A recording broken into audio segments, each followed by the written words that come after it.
Ringing staff writer at The Atlantic, and Applebaum, and so much to talk about. I mean, but let's just focus on the vice president for a minute, who said deeply unhelpful and at times false things about Ukraine over the years.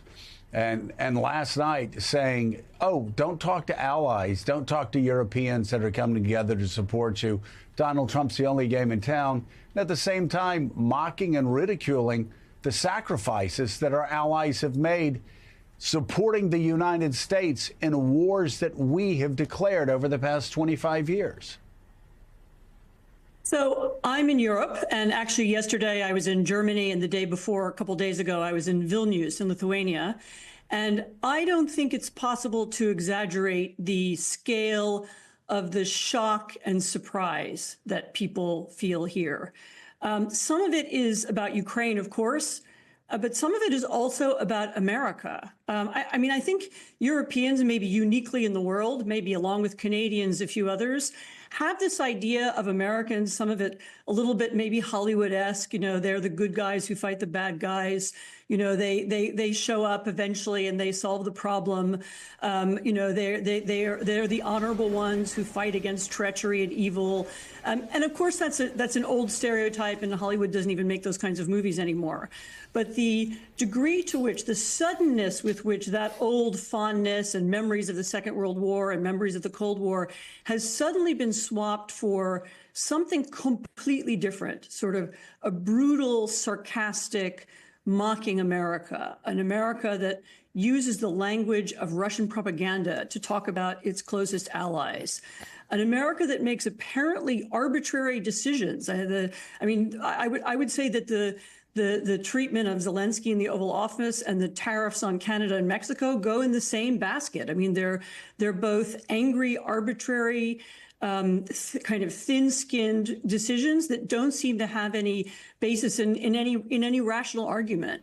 And this has already, I think, had a profound change on the perceptions of America in the world, and the willingness that our allies will have in the future to work with us again. So here is more from that Vice President Vance interview last night, where he stated that the only U.S. security guarantee for Ukraine will be the mineral deal, and then downplayed the role of British and French peacekeeping troops. And here's the thing, you know, when you would talk to the Biden administration officials in private, this is another example of a terrible situation the Biden admin left the Trump administration.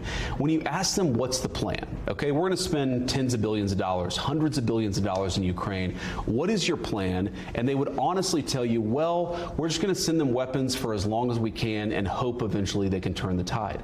Hope is not a strategy. Throwing money and ammunition at a terrible conflict, that is not a strategy.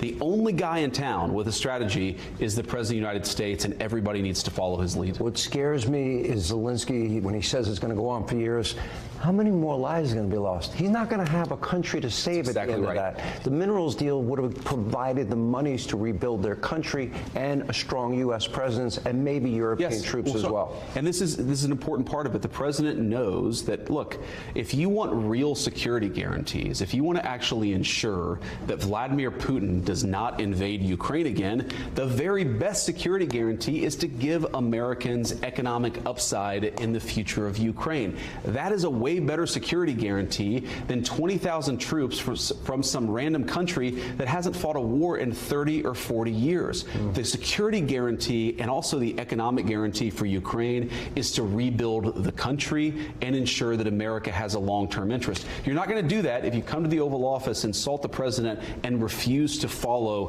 his plan for peace. I mean, this is like, what was it, Stranger Things, where at the end of the season that everything turns upside down and the world is upside down underground? I mean, we have two people here talking. They remind me of what Democrats were saying about Daniel Ortega and Nicaragua in the 1980s. I mean, they're saying we don't get peace through strength. We get peace by undercutting our allies in Europe and by capitulating to Russians. Name one time. Nobody can name one time when capitulating to Vladimir Putin our Russians or the Soviet Union paid any benefits at all. And we can go back to Yalta. After Yalta, we can move forward. John Kennedy being humiliated in his Vienna summit with Khrushchev. We can move forward, and just with Vladimir Putin, talk about George W. Bush looking into Putin's eyes and reading his soul. And a couple of years later, what happened? Vladimir Putin looked into Georgia, invaded them, and we did nothing. Barack Obama in 2012, what did Barack Obama do? He whispered to Medvedev, hey, after the election, we can do more things. Yeah, after the election, Russia invaded Ukraine. Russia invaded Crimea. Russia shot down commercial aircraft. Every time we show weakness, Russia runs over us. And right now, you have those people.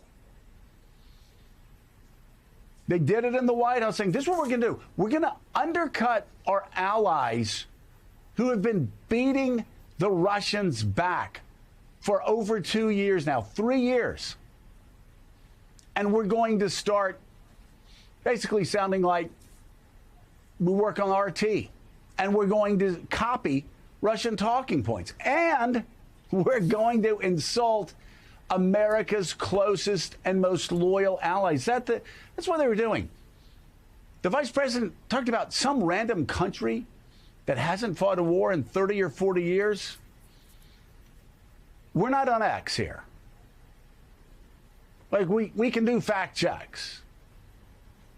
And this random country, Great Britain, the country we have a special relationship, some random country? Well, here's a list of recent wars that random country fought alongside with the United States. In 1990, the Gulf War. The British lost 47 lives. 1992, the Bosnian War. 59 British personnel died. 1998, the Kosovo War. They fought alongside of us. 72 Brits killed. 2000, the Sierra Leone Civil War. 2 personnel died. 2001, the war in Afghanistan, 457 British personnel lost their lives. 2003, the Iraq War, 179 Brits lost their lives. 136 killed in hostile incidences. And then you go on and you see that the overall war on terror was proportionally 12% deadlier for the United Kingdom than it was for Americans, based on the number of troops deployed and the number of troops killed. 3 times the number of British troops were shot and killed in Afghanistan than they were in Iraq. And a UK soldier was twice as likely to be shot and killed than their U.S. counterpart. And Applebaum, I don't know where to begin. I really don't. Calling Britain some random country when they have stood behind, much to their detriment. Tony Blair basically gave up being prime minister because he sided with George W. Bush and the Iraq War because he believed it was that important that the special relationship be maintained. And here we have a vice president mocking and ridiculing our closest allies. He's mocking and ridiculing a relationship that for the British has been central to their foreign policy for 100 years. British intelligence works so closely with American intelligence, it's hard to pick them apart. British strategy, British personnel, British aid policy has all been adapted to work around and with American policy as well. The British think of themselves as partners of the United States, and they've been treated as such, actually, by all recent administrations. They've had the special relationship, which sometimes it was a personal relationship, whether it was Reagan and Thatcher, whether more strangely it was George W. Bush and Tony Blair, has always been at the center of both of our countries' foreign policy. So yes, it's insulting and rude to imply otherwise. I mean, there were other things that disturbed me about that Vance interview. One of them was the implication that Zelenskyy won't sign a minerals deal. He will sign one. He came to Washington to sign it. It was Donald Trump who decided not to sign it. The other oddity is this pretense and that signing the deal is equivalent to some kind of strategy, some kind of negotiation strategy, or some kind of security guarantee for Ukraine. Actually, the U.S. administration has still not told us what this ceasefire would look like, what the end of the war will look like. And people are beginning to worry that they simply mean that Russia wins or that the Ukraine stops fighting. So there's so much lack of clarity. You know, Vance speaks with great certainty. He's a good speaker. He sounds convincing. But when you pick apart what he says, there's so little underneath it. It's disturbing. Well, especially when it comes to Ukraine and it comes to our allies and attacks on our allies. And John Lemire, he tries to backtrack. Like this morning, I think he tweeted, speaking of X, I think he went and said, oh, wait a second, I wasn't talking about Britain or France. No, that's actually, we were talking about the Europeans, and that's actually who's bringing the deal together. It was Keir Starmer and Macron that were going to come together, work with Zelenskyy, bring the deal to the United States. And of course, the head of any coalition is France and Great Britain and the people, again, who stood by us in Europe during all of these wars over the past 25 years. Nobody was talking about Luxembourg or Liechtenstein. Britain and France, the first among equals there.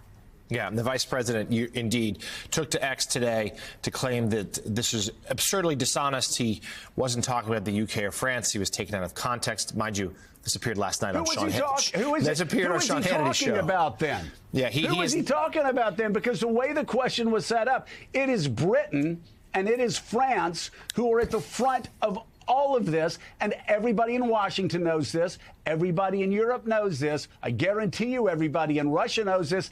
Everybody around the world knows this. So the gaslighting, who's he talking about? Is he talking about Liechtenstein? Is he talking about Luxembourg? Because I didn't see their leaders talking about what they were going to do in defense of Ukraine. I saw Keir Starmer and Emmanuel Macron basically say, we're going to work together, we're going to help on the minerals deal, and we're going to bring it to Donald Trump.